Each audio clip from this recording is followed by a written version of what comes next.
Assalamualaikum warahmatullahi wabarakatuh. Salam sejahtera bagi kita semua. Om Swastiastu, Namo Buddhaya, salam kebajikan.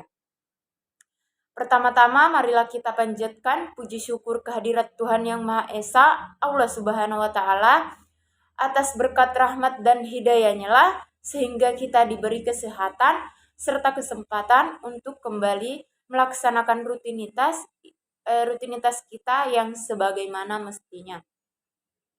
Salam serta salawat tak lupa pula kita kirimkan kepada Nabi besar Muhammad Sallallahu Alaihi Wasallam, di mana beliaulah yang telah menghantarkan kita dari alam kegelapan menuju alam yang terang benderang seperti yang kita rasakan sampai saat ini. Perkenalkan, saya Andi Hayatun Nur Ridwan, NIM D0120-003 dari kelas Sipil A. Di sini saya akan mempresentasikan jurnal yang saya dapat dalam sajian atau disajikan dalam PowerPoint. Adapun judul jurnal yang saya dapat yaitu analisis kestabilan lereng dengan menggunakan metode Fellinius dan Bishop. Ya, sebelum kita membahas lebih jauh, di sini saya akan menjelaskan sedikit mengenai pengertian dari metode Fellinius dan Bishop. Yang pertama, metode Fellinius atau Ordinary Method of Slice. Diperkenalkan pertama kali oleh Fellinius pada tahun 1927-1936 bahwa gaya memiliki sudut kemiringan paralel dengan dasar irisan faktor keamanan dihitung dengan keseimbangan momen. Kemudian, metode Bishop adalah metode yang diperkenalkan oleh A.W. Bishop menggunakan cara potongan, di mana metode Bishop dipakai untuk menganalisis permukaan gelincir atau slip surface yang berbentuk lingkaran. Dalam metode ini diasumsikan bahwa gaya-gaya normal total berada atau bekerja di pusat alas potongan dan bisa ditentukan dengan menguraikan gaya-gaya pada potongan secara vertikal atau normal. Pada penelitian ini, penyelidikan dikhususkan untuk mendeteksi kestabilan lereng tanah di Jalan Raya Rusuk, Kecamatan Pemenang, Kabupaten Lombok Utara, untuk membandingkan kestabilan lereng dengan menggunakan metode Fellinius dan Bishop. Fotografi daerah ini sedikit curam, sehingga memungkinkan akan terjadinya longsor ketika hujan deras melanda desa tersebut. Faktor lain yang menyebabkan timbulnya longsor adalah rembesan dan aktivitas geologi seperti patahan, rekahan, dan liniasi. Analisis stabilitas lereng sendiri adalah untuk menentukan faktor aman dari bidang longsor yang potensial.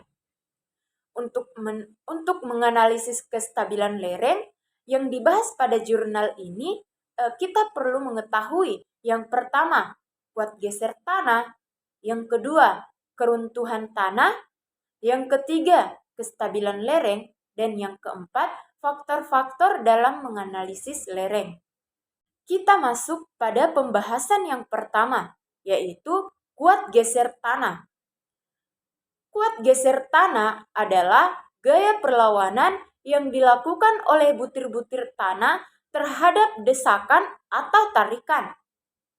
Kuat sudut geser tanah atau kuat sudut geser dalam dan kohesi adalah nilai parameter kuat geser tanah. Makin tinggi nilainya, maka makin tinggi kuat gesernya.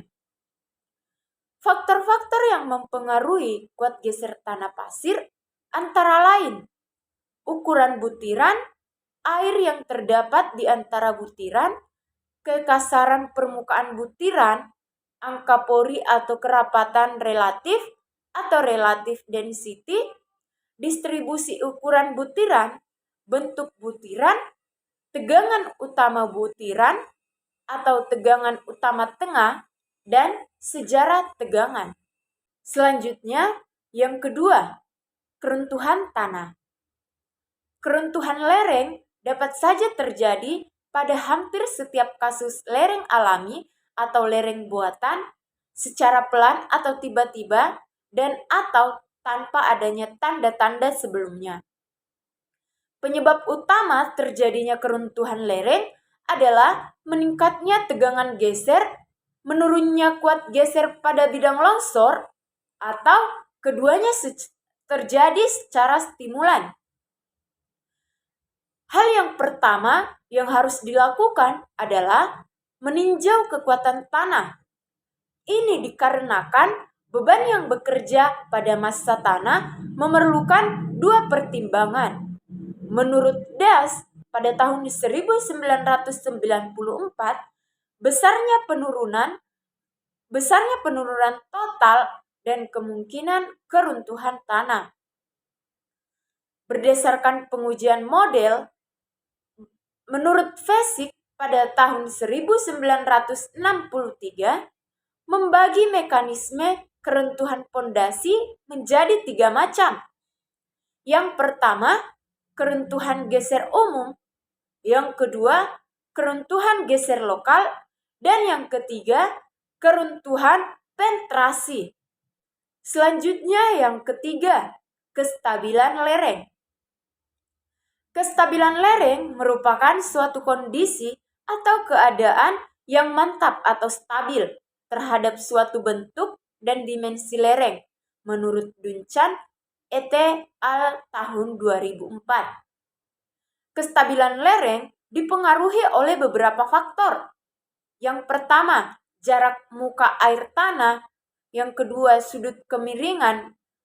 Yang ketiga, nilai kuat geser tanah. Dan yang keempat, jenis tanah lapisan penyusunnya yang dimiliki nilai kohesi.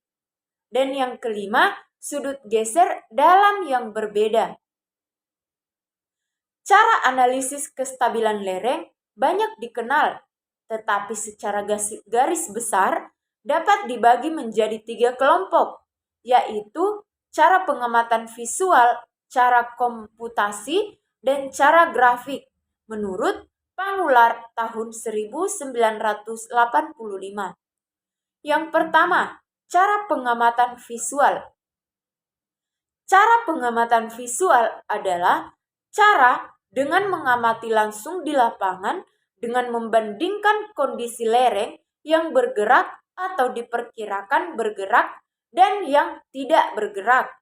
Cara ini memperkirakan lereng labil maupun stabil dengan memanfaatkan pengalaman di lapangan. Dan cara selanjutnya yaitu cara komputasi. Cara komputasi adalah melakukan perhitungan berdasarkan rumus Felenius, Bishop, Janbu, Sharma, Bishop modified, dan lain-lain. Cara Felenius dan Bishop menghitung faktor keamanan lereng dan analisis kekuatannya. Dan yang keempat, faktor-faktor dalam menganalisis lereng. Ada beberapa faktor-faktor dalam menganalisis lereng. Yang pertama, geometrik lereng. Geometrik lereng yang perlu diketahui adalah orientasi atau deep stripe, tinggi dan kemiringan atau tiap-tiap jenjang, lebar jenjang atau berm. Apabila suatu lereng mempunyai kemiringan yang tetap, maka perubahan ketinggian akan mengakibatkan perubahan kestabilan dari lereng yang bersangkutan. Karena berat material lereng yang harus ditahan oleh kekuatan geser tanah atau batuan semakin besar, sehingga semakin tinggi lereng, maka sudut kemiringan lereng yang diperlukan akan semakin kecil. Yang kedua, penyebaran batuan. Macam penyebaran dan hubungan antar batuan yang terdapat di daerah penyelidikan harus diketahui. Hal yang perlu dilakukan karena sifat fisik dan mekanis batuan berbeda, sehingga kekuatan batuan dalam menahan bebannya sendiri juga berbeda. Yang ketiga, relief permukaan bumi. Faktor ini mempengaruhi laju erosi, pengendapan, penentuan arah aliran air permukaan lebih besar, dan mengakibatkan pengikisan yang lebih banyak. Akibatnya adalah banyak dijumpai singkapan-singkapan yang mempercepat proses pelapukan. Batuan akan mudah lapuk dan mempengaruhi kekuatan batuan. Pada akhirnya, kekuatan batuan menjadi kecil sehingga kestabilan lereng berkurang. Yang keempat, struktur geologi regional atau lokal. Struktur geologi yang perlu diketahui adalah bidang diskontinuitas atau bidang lemah seperti sesar, kekar, perlapisan, bidang ketidakselarasan, dan sebagainya. Struktur geologi ini merupakan bidang lemah dalam massa batuan dan dapat menurunkan kestabilan lereng. Struktur geologi ini juga mempengaruhi kekuatan batuan atau paling tidak mempengaruhi tempat rembesan air sehingga akan mempengaruhi cepat lambatnya pelapukan di mana penentuan arah jurus atau kemiringan bidang tersebut merupakan bagian yang sangat penting dalam melengkapi data analisis. Yang keenam, iklim dan curah hujan. Iklim berpengaruh terhadap kestabilan lereng karena iklim mempengaruhi perubahan temperatur. Temperatur yang cepat berubah akan mempercepat proses pelapukan batuan, sehingga mengurangi gaya tahan dari lereng tersebut. Untuk daerah tropis, pelapukan berlangsung lebih cepat dan kelongsoran pada lereng lebih cepat berlangsung. Dengan kandungan air pada pori batuan yang lebih besar dapat menyebabkan bertambahnya gaya penggerak untuk terjadinya kelongsoran. Dan yang terakhir, sifat fisik dan mekanik batuan.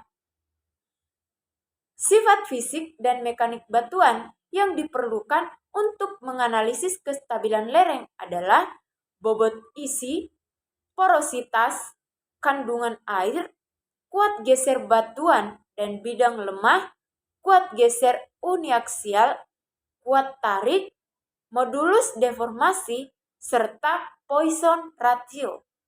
Selanjutnya, analisis kestabilan lereng yang mengetahui sifat fisik dan mekanik biasanya menggunakan metode numerik. Istilah umum yang digunakan untuk menyatakan suatu kestabilan lereng adalah faktor keamanan atau faktor kemantapan. Faktor ini merupakan perbandingan antara gaya penahan yang membuat lereng tetap stabil dengan gaya penggerak yang menyebabkan lereng longsor. Secara matematis, rumus faktor keamanan lereng dapat dinyatakan sebagai berikut. Fk sama dengan R per Fp, di mana Fk yaitu faktor keamanan lereng, R yaitu gaya penahan berupa resultan gaya-gaya yang membuat lereng tetap mantap, dan Fp yaitu gaya penggerak berupa resultan gaya-gaya yang menyebabkan lereng longsor. Sebagai pedoman lereng dalam keadaan stabil untuk lereng tunggal adalah Fk lebih besar atau sama dengan 1,20 dan untuk lereng keseluruhan Fk lebih besar atau sama dengan 1,30. Ketentuan dan pedoman ini diperoleh dari faktor keamanan minimum yang menurut Kahneman pada tahun 1979. Selanjutnya, kita akan membahas Faktor-faktor yang mempengaruhi stabilitas lereng. Stabilitas lereng dipengaruhi oleh beberapa faktor, antara lain faktor yang pertama yaitu geometrik lereng, kemiringan dan ketinggian suatu lereng sangat mempengaruhi kemantapan atau stabilitas suatu lereng. Faktor yang kedua, struktur batuan tanah yang sangat mempengaruhi kemantapan lereng adalah bidang-bidang sesar, perlapisan, dan rekahan. Faktor yang ketiga, sifat fisik dan mekanik tanah yang mempengaruhi kemantapan lereng adalah bobot isi density, porositas, dan kandungan air. Faktor yang keempat, sifat volume batuan akan mempengaruhi besarnya beban pada permukaan bidang longsor. Faktor yang kelima, porositas tanah yang mempunyai porositas besar akan banyak menyerap air. Faktor yang keenam, kuat tekan, kuat tarik, dan kuat geser kekuatan batuan. Dan faktor yang ketujuh adalah kohesi dan sudut geser dalam semakin besar. Selanjutnya, gaya-gaya yang bekerja pada lereng secara umum dapat dikelompokkan menjadi dua, yaitu yang pertama, gaya-gaya yang cenderung untuk menyebabkan material pada lereng untuk bergerak ke bawah. Dan yang kedua, gaya-gaya yang menahan material pada lereng sehingga tidak terjadi pergerakan atau longsoran. Menurut Terzaghi, pada tahun 1950 membagi penyebab-penyebab terjadinya longsoran menjadi dua kelompok, yaitu penyebab-penyebab eksternal dan penyebab-penyebab internal. Yang pertama, penyebab-penyebab eksternal yang menyebabkan naiknya gaya geser yang bekerja sepanjang bidang runtuh antara lain. Yang pertama, perubahan geometrik lereng, penggalian pada kaki lereng, pembebanan pada puncak atau permukaan lereng bagian atas, gaya vibrasi yang ditimbulkan oleh gempa bumi atau ledakan, dan yang terakhir, serta menurunkan muka air tanah secara mendadak. Kemudian penyebab internal. Penyebab-penyebab internal yang menyebabkan yaitu turunnya kekuatan geser material, yaitu pelapukan, keruntuhan progresif, hilangnya sementasi material, dan berubahnya struktur material. Selanjutnya, analisis menggunakan metode Fellinius dan Bishop. Yang pertama, metode Fellinius. Perlu kita ketahui bahwa metode Fellinius diperkenalkan pertama kali oleh Fellinius pada tahun 1927-1936 bahwa gaya memiliki sudut kemiringan paralel dengan dasar irisan faktor keamanan dihitungan dengan keseimbangan momen. Fellinius menganggap gaya-gaya yang bekerja pada sisi kiri dari sembarang irisan mempunyai resultan nol pada arah tegak lurus bidang longsor. Dengan anggapan ini keseimbangan arah vertikal dan gaya-gaya yang bekerja dengan memperhatikan tekanan air pori sebagai berikut. Faktor aman didefinisikan sebagai F sama dengan jumlah momen tanah geser sepanjang bidang longsor dibagi dengan jumlah momen berat massa tanah yang longsor sama dengan sigma mr dibagi dengan sigma m. Jika terdapat gaya-gaya lain selain berat tanahnya sendiri, misalnya bangunan di atas lereng, maka momen akibat beban ini diperhitungkan sebagai MD. Metode Fellinius banyak digunakan dalam prakteknya. Alasannya karena cara hitungan sederhana dan kesalahan hitungan yang dihasilkan masih pada sisi aman. Metode selanjutnya yaitu metode Bishop. Metode Bishop adalah metode yang diperkenalkan oleh A.W. Bishop menggunakan cara potongan, di mana metode Bishop dipakai untuk menganalisis permukaan gelincir atau slip surface yang berbentuk lingkaran. Dalam metode ini, diasumsikan bahwa gaya-gaya normal total berada atau bekerja di pusat alas potongan dan bisa ditentukan dengan menguraikan gaya-gaya pada potongan secara vertikal atau normal. Persyaratan keseimbangan dipakai pada potongan-potongan yang membentuk lereng tersebut. Metode Bishop menganggap bahwa gaya-gaya yang bekerja pada irisan mempunyai resultan nol pada arah vertikal. Persamaan kuat geser dalam tinjauan efektif yang dapat dikerahkan tanah sehingga tercapainya kondisi keseimbangan batas dengan memperhatikan faktor aman.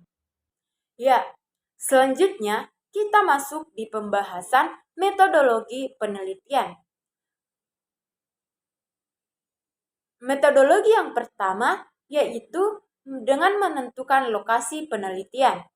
Lokasi penelitian yang dianalisis yaitu lereng yang terletak di Jalan Pusuk, Kecamatan Pemenang, Kabupaten Lombok Utara. Metode yang kedua yaitu dengan pengambilan sampel.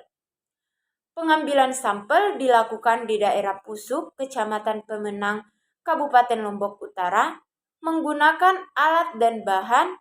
Yang pertama bor tanah atau auger tabung, yang kedua cangkul atau sekop, plastik karung, kertas manila karton, benang, spidol atau waterproof, sendok spesi, dan spatula. Pengambilan sampel dilakukan dengan cara penetapan tekstur tanah dan stabilitas agregat tanah yang dilakukan menggunakan contoh tanah komposit tidak terganggu atau undisturbed soil sample, dengan harapan dapat memberikan gambaran sifat-sifat fisik tanah suatu bidang lahan dengan luasan tertentu yang relatif homogen. Metode selanjutnya yaitu analisis tanah asli atau undisturbed atau tanah yang tidak terganggu. Pengujian yang dilakukan adalah uji kadar air, batas-batas konsistensi, dan uji konsolidasi. Data yang diperoleh ialah kadar air, batas plastis, batas cair, indeks plastisitas, dan indeks kompresi. Metode selanjutnya yaitu analisis tanah terganggu atau disturbed. Pengujian yang dilakukan adalah uji kadar air, batas-batas konsistensi, jenis tanah atau berat jenis tanah, berat volume tanah kering, berat volume tanah basah, analisis saringan, standar Proctor, uji tekan bebas, dan uji konsolidasi. Data yang diperoleh ialah kadar air, berat volume tanah kering, batas plastis, batas cair, indeks plastisitas, batas susut, indeks kompresi, kuat tekan tanah, kohesi, dan sudut geser dalam. Metode selanjutnya yaitu data analisis. Data analisis yang digunakan untuk menghitung kestabilan lereng ialah dengan menggunakan metode Fellinius dan metode Bishop. Data yang diperlukan untuk perhitungan kestabilan lereng dengan metode Fellinius ialah berat volume, kohesi, dan sudut gesek tanah. Sedangkan untuk perhitungan dengan metode Bishop ialah data berat volume tanah, kohesif, dan sudut tanah. Dari materi yang saya paparkan tadi, dapat disimpulkan bahwa analisis stabilitas lereng adalah untuk menentukan faktor aman dari bidang longsor yang potensial. Untuk menganalisis kestabilan lereng, yang dibahas pada jurnal, kita perlu mengetahui yang pertama kuat geser tanah, keruntuhan tanah, kestabilan lereng, dan faktor-faktor dalam menganalisis lereng. Hasil dari analisis perhitungan dengan menggunakan metode Fellinius dan Bishop pada data pemenang, metode Fellinius menghasilkan faktor keamanan yang lebih kecil dan aman dibandingkan dengan metode Bishop. Faktor yang mempengaruhi kestabilan lereng adalah berupa kemiringan. Semakin besar nilai sudut kemiringan lereng, maka semakin kecil faktor kemiringannya. Itu artinya semakin curam lereng, maka kondisinya semakin tidak aman. Sedangkan semakin tinggi nilai kuat geser dalam tanah, maka lereng akan mendekati nilai faktor keamanan. Nilai faktor keamanan lereng yaitu F lebih besar dari 1,5 menunjukkan lereng stabil. Data yang digunakan untuk menghitung kestabilan lereng ialah dengan menggunakan metode Fellinius dan metode Bishop. Data yang diperlukan untuk perhitungan kestabilan lereng dengan metode Fellinius ialah berat volume tanah, kohesi, dan sudut gesek tanah. Sedangkan untuk perhitungan dengan metode Bishop ialah data berat volume tanah, kohesi, dan sudut gesek tanah. Ya, itulah tadi pemaparan dari jurnal yang saya sajikan dalam PowerPoint. Saya Andi Haitun Ridwan, lebih dan kurangnya mohon dimaafkan. Wabillahi taufiq wal hidayah. Wassalamualaikum warahmatullahi wabarakatuh.